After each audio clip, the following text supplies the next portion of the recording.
사도신경으로 우리 신앙을 고백하겠습니다.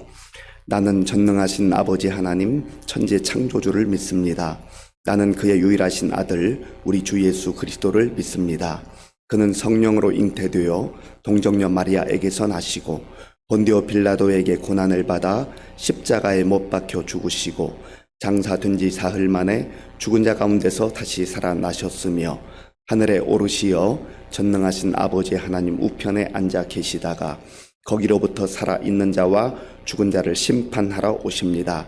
나는 성령을 믿으며 거룩한 공교회와 성도의 교제와 죄를 용서받는 것과 몸의 부활과 영생을 믿습니다. 아멘. 하나님께서 오늘 우리에게 주시는 말씀은 이사야 39장입니다. 구약성경 1013쪽 이사야 39장 말씀을 교독하겠습니다. 그때의 발라단의 아들 바벨론 왕 무로닥 발라단이 히스기야가 병들었다가 나았다 함을 듣고 히스기야에게 글과 예물을 보낸지라. 히스기야가 사자들로 말미암아 기뻐하여 그들에게 보물창고 곧 은금과 향료와 보배로운 기름과 모든 무기고에 있는 것을 다 보여주었으니 히스기야가 궁중의 소유와 전 국내의 소유를 보이지 아니한 것이 없는지라. 이에 선지자 이사야가 히스기야 왕에게 나와 묻되 그 사람들이 무슨 말을 하였으며 어디서 왕에게 왔나이까 하니 히스기야가 이르되 그들이 원방 곧 바벨론에서 내게 왔나이다 하니라. 이사야가 이르되 그들이 왕의 궁전에서 무엇을 보았나이까 하니 히스기야가 대답하되 그들이 내 궁전에 있는 것을 다 보았나이다.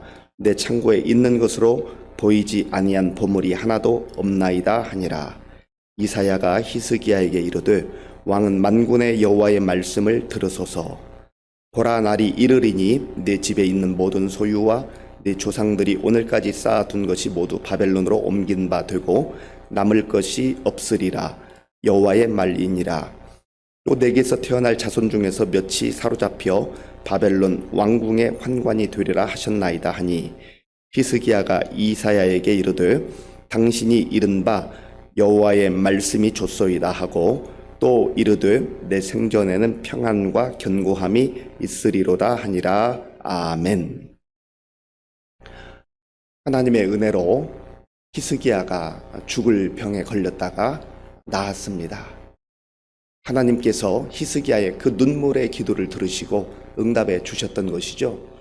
그래서 오늘 39장에서는 그때에 이렇게 시작되는데 이 놀라운 소식을 유다 사람들뿐만 아니라 저 멀리 있는 바벨론 사람들도 듣게 되었습니다. 바로 그때에 히스기야가 병 들었다가 나은 놀라운 소식을 들은 그때에 이 바벨론 왕이 사신들을 유다에 보내서 축하하는 그런 내용이 나옵니다. 자, 본문 1절 말씀 1절을 함께 읽겠습니다.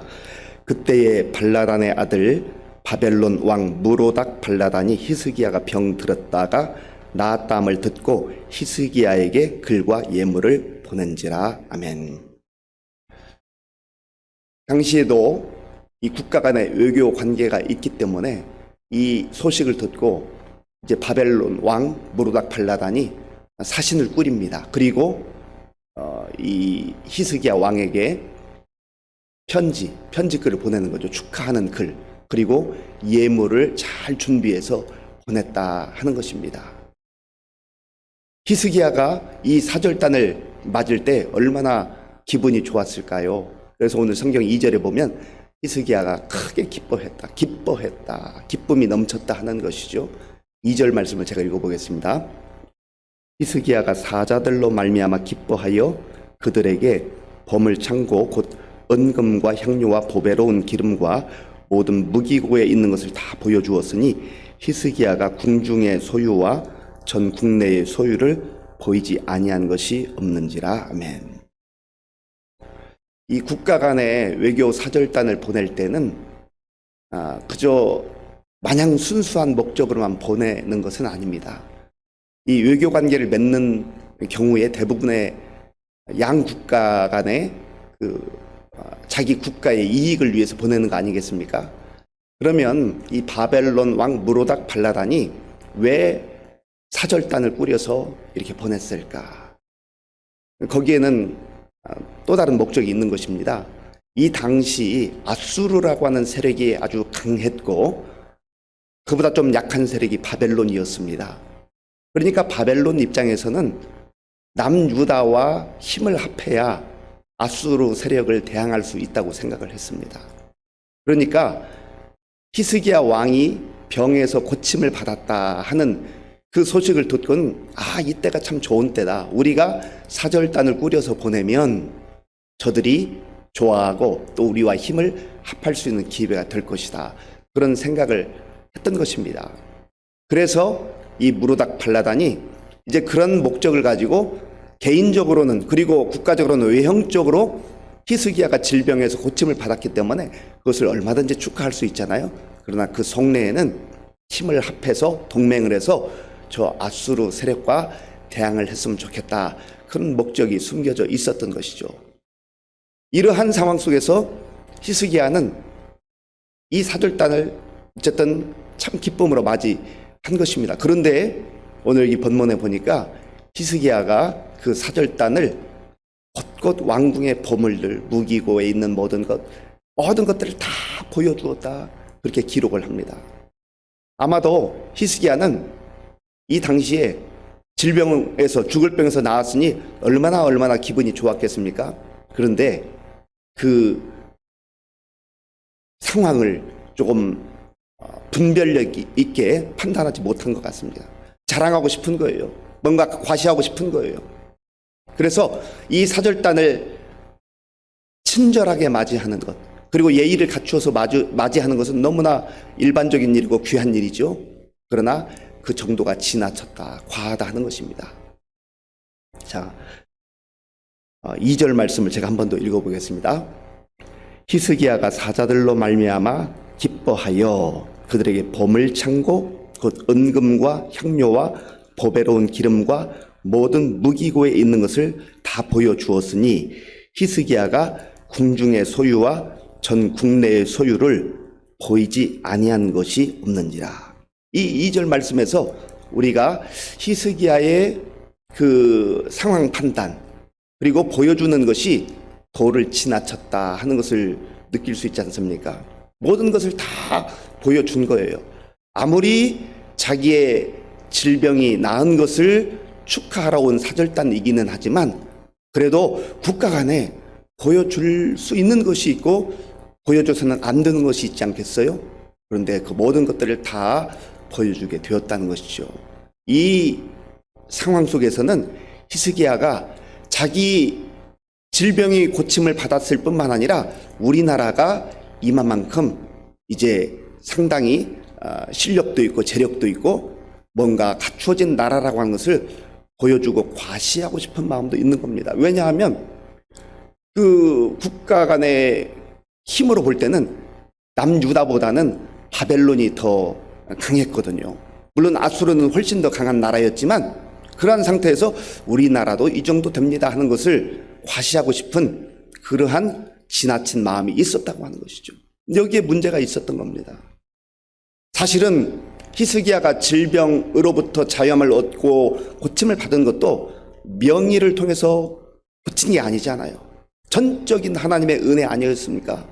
그렇다고 한다면 어떤 면에서는 지금 국고에 있는 모든 것, 보물창고, 무기고에 있는 것 이런 것들을 보여주면서 자랑할 일이 아니라 내가 믿는 하나님, 여호와 하나님께서 나의 질병을 고쳐주셨습니다. 그 하나님께서 우리나라와 민족을 지켜주셨습니다.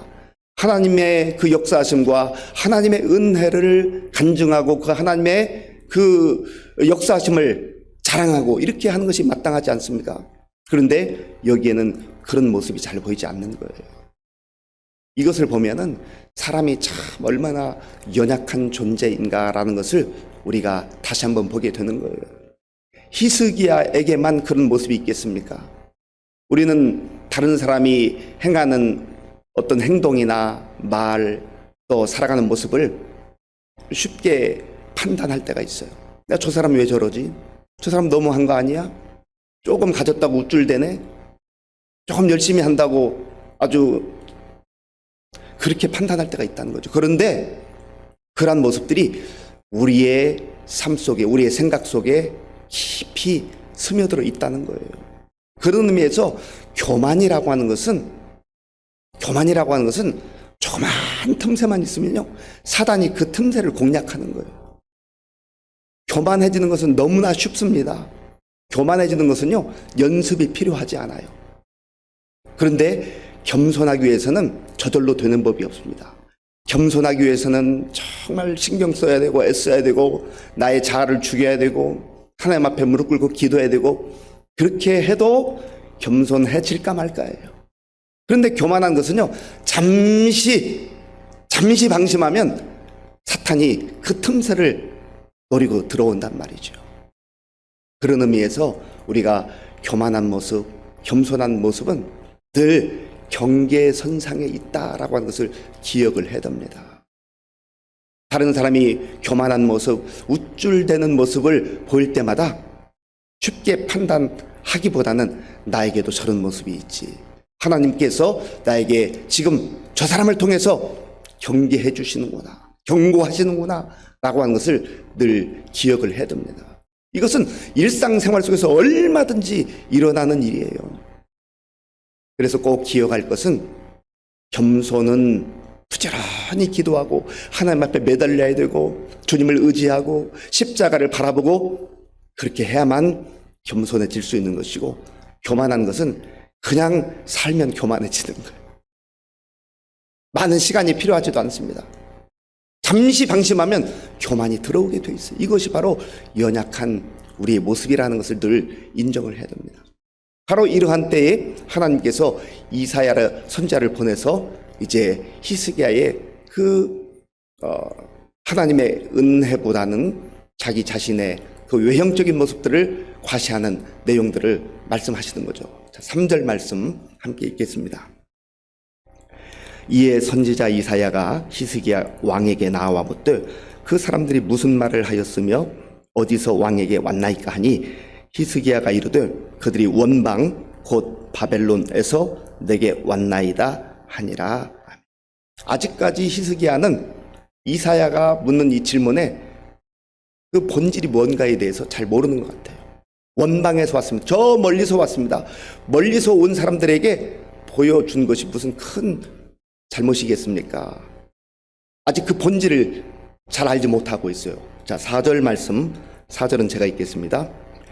이사야가 이르되 그들이 왕의 궁전에서 무엇을 보았나이까 하니 히스기야가 대답하되 그들이 내 궁전에 있는 것을 다 보았나이다. 내 창고에 있는 것으로 보이지 아니한 보물이 하나도 없나이다 하니라. 아멘. 다 보여줬다는 거예요. 다 보여줘서는 안 되죠. 물론 지금 축하하기 위해서 사절단을 꾸려서 왔기 때문에 이들을 친절하게 대하는 것은 마땅한 일이지만 다 보여줘서는 안 되죠. 그런데 다 보여줬다고 하는 이 의미 속에는 자기 과시하는 마음, 자기 자랑하는 그 마음이 있었던 것을 사실은 히스기야도 잘 모르고 있는 거예요. 속아 넘어가고 있는 거예요. 그것이 바로 연약한 인간의 모습이다 하는 것입니다. 5절 말씀 함께 읽겠습니다. 이사야가 히스기야에게 이르되 왕은 만군의 여호와의 말씀을 들으소서. 아멘. 지금 이사야 선지자는 자기 개인의 생각과 자기 개인의 어떤 내용을 말하기 위해서 온 게 아니에요.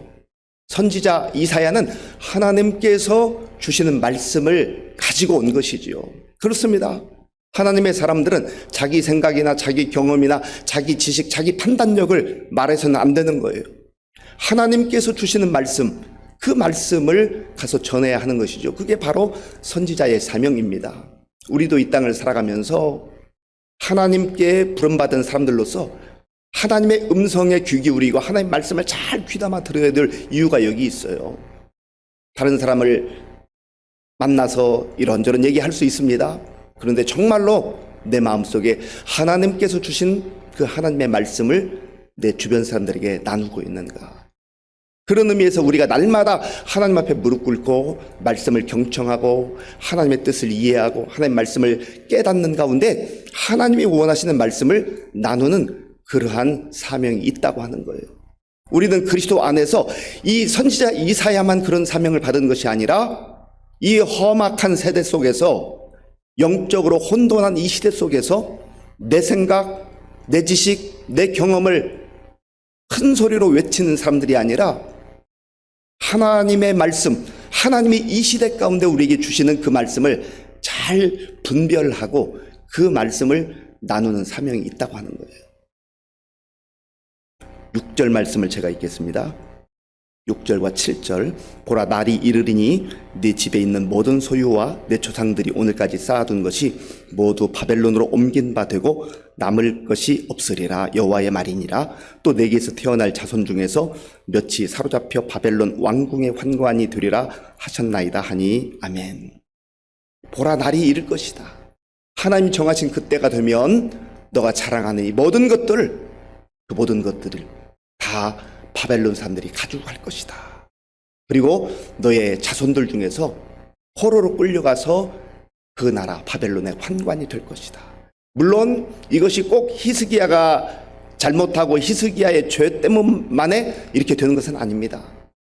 하나님의 그 섭리 가운데에 이스라엘 백성들이 계속해서 하나님 말씀을 거역하고 불순종하고 우상을 숭배하고 하나님을 섬긴다 하면서도 혼합된 신앙 가운데 살아가기 때문에 그러한 모습 속에서 이제 언젠가 하나님의 때가 되면 남유다가 멸망하게 될 것이다. 바벨론의 포로로 끌려가게 될 것이다 하는 것을 말씀하는 거죠. 그런데 히스기야의 그 자기 과시, 자기 교만한 그러한 모습 속에 이러한 하나님의 이제 심판의 역사들이 또 나타나게 된다고 하는 거예요. 이러한 일은 역사적으로 보면 히스기야가 죽은 다음에 한 100여 년 이후에 실제로 바벨론으로 끌려가는 그러한 아픈 역사가 있었던 것이죠. 그때의 히스기야의 대답이 무엇이었습니까? 마지막 8절 말씀을 같이 읽겠습니다. 히스기야가 이사야에게 이르되 당신이 이른 바 여호와의 말씀이 좋소이다 하고 또 이르되 내 생전에는 평안과 견고함이 있으리로다 하니라. 아멘. 이 8절 말씀에 대해서 신학자들이 크게 두 가지로 해석을 합니다. 어떻게 히스기야 왕이 하나님을 잘 섬기는 왕이었는데 말년에 이렇게 됐을까? 이 8절에 이사야의 이 말을 들은 히스기야가 하나님의 그 말씀이 좋습니다. 좋다고 하는 것은 토부, 선하다고 하는 것인데 하나님 뜻대로 다 이루어지기 원합니다. 그리고 내 생전에는 평안과 견고함이 있는 것을 족하게 여기겠습니다. 이것을 너무 이기적이다. 자기 시대에는 그래도 평안이 있고 또 하나님께서 지켜주신다고 하는 견고함이 있다고 하는 것을 확신하고 감사한다. 그런 의미에서 이기적이다. 그렇게 해석을 하기도 하고요. 그러나 또 한편에는 하나님의 말씀이 그대로 이루어질 것이니 그럼에도 불구하고 내 시대 속에 하나님께서 평안을 주시겠다고 했으니 감사한다. 이 두 가지를 같이 이렇게 보기도 합니다. 어쨌든 중요한 것은 우리가 이 전체 오늘 말씀 속에서 우리가 자칫 잘못하면, 방심하면 교만이 들어올 수 있다는 거예요. 그것도 일이 잘 될 때, 상황이 좋을 때, 히스기야가 질병에서 고침받았을 때, 상황이 좋을 때 우리가 더 겸손한 자세로 나아가지 않으면 실수할 수 있고 영적으로 교만해질 수 있다고 하는 것이죠. 그래서 끊임없이 우리가 하나님 앞에서 겸손한 태도로 살아가는 것이 무엇보다 중요하다고 하는 겁니다. 사랑하는 성도 여러분, 오늘 이 말씀 우리 마음에 깊이 새기면서 다시 한번 하나님 앞에 철저하게 모든 것이 하나님의 은혜입니다. 내 힘과 내 능력으로 사는 것이 아니라 하나님의 은혜로 여기까지 왔고 오늘도 내일도 하나님의 은혜로만 삽니다. 겸손한 태도로 사셔서 하나님을 기쁘시게 하고 또 주변 사람들에게 아름다운 향기를 드러낼 수 있기 바랍니다. 그리고 무엇보다도 내 생각, 내 판단, 내 지식을 전하는 사람들이 아니라 이사야 선지자와 같이 하나님께서 나에게 주시는 이 시대를 향한 말씀을 먼저 깨닫고 그 말씀을 함께 나누는 가운데 하나님의 뜻을 전하는 복음의 사명자들로 살아가는 저와 여러분들이 될 수 있기를 바랍니다. 아버지 하나님 감사합니다. 히스기야가 질병에서 고침을 받고 모든 상황이 참 좋을 때에 바벨론의 사절단을 맞이하면서 히스기야가 자기도 모르는 사이에 자랑하고 싶은 마음, 또 과시하고 싶은 마음이 있어서 그 도를 지나친 것을 오늘 말씀을 통해서 보게 되었습니다. 하나님, 이러한 모습이 오늘 나에게도 있는 것을 알게 하시고 나에게 주시는 하나님의 경고의 말씀을 깊이 새기며 교만을 철저하게 제거하게 하시고 십자가 앞에 무릎 꿇고 겸손하신 우리 예수님 바라보면서 오늘도 주의 은혜를 사모하는 성도들 되게 하여 주시옵소서. 그리하여서 내 힘으로 살아가는 인생이 아니라 오직 하나님의 은혜로만 사는 인생인 것을 알게 하시고 하나님께 영광 돌리며 사는 우리 모두가 되게 하여 주시옵소서. 예수님의 이름으로 기도하옵나이다. 아멘. 주기도문으로 예배를 마치겠습니다. 하늘에 계신 우리 아버지, 아버지의 이름을 거룩하게 하시며 아버지의 나라가 오게 하시며 아버지의 뜻이 하늘에서와 같이 땅에서도 이루어지게 하소서. 오늘 우리에게 일용할 양식을 주시고 우리가 우리에게 잘못한 사람을 용서하여 준 것 같이 우리 죄를 용서하여 주시고 우리를 시험에 빠지지 않게 하시고 악에서 구하소서. 나라와 권능과 영광이 영원히 아버지의 것입니다. 아멘. 오늘 우리에게 주신 말씀을 생각하며 기도할 때 하나님 철저하게 오늘도 겸손하게 하여 주옵소서. 정말 내가 방심하지 않게 하시고 교만을 배제하게 하시고 하나님 앞에서도 겸손, 사람들 앞에서도 겸손한 자로 살게 하여 주옵소서. 기도하시고요. 두 번째 제목으로 하나님, 내 생각, 내 판단, 내 지식으로 말하지 않게 하시고 하나님의 말씀을 잘 깨닫고 하나님의 뜻을 증거하는 삶을 살게 하여 주옵소서. 기도하시고요. 나라와 민족을 위해서 그리고 우리 교회와 성도님들을 위해서 기도할 때 어르신들과 또 다음 세대를 위해서 기도해 주시고 특별히 지금 여름 성경학교와 수련을 준비하고 있습니다. 준비하는 교육자들과 선생님들 위해서 기도해 주시고요. 또 우리 군 복무 중인 청년들, 또 세계 곳곳에 나가서 복음 중요한 선교사님들 위해서 같이 기도하겠습니다. 아버지 하나님 감사합니다. 오늘도 우리에게 복된 날을 주시고 주님의 은혜 가운데에 말씀 듣고 기도함으로 시작할 수 있도록 인도하여 주셔서 감사합니다. 하나님 아버지, 주의 성령께서 우리를 철저하게 주의 말씀에 사로잡히게 도와주시고 하나님 주시는 말씀을 통하여서 우리가 겸손한 자들로 살아갈 수 있도록 인도하여 주시옵소서. 하나님 아버지여, 다른 사람을 쉽게 판단하고 정죄하는 어리석은 삶을 살지 말게 도와주시고 우리의 모습을 보게 하시고 말씀을 통해서 우리 자신들을 볼 수 있도록 인도하여 주시기를 원합니다.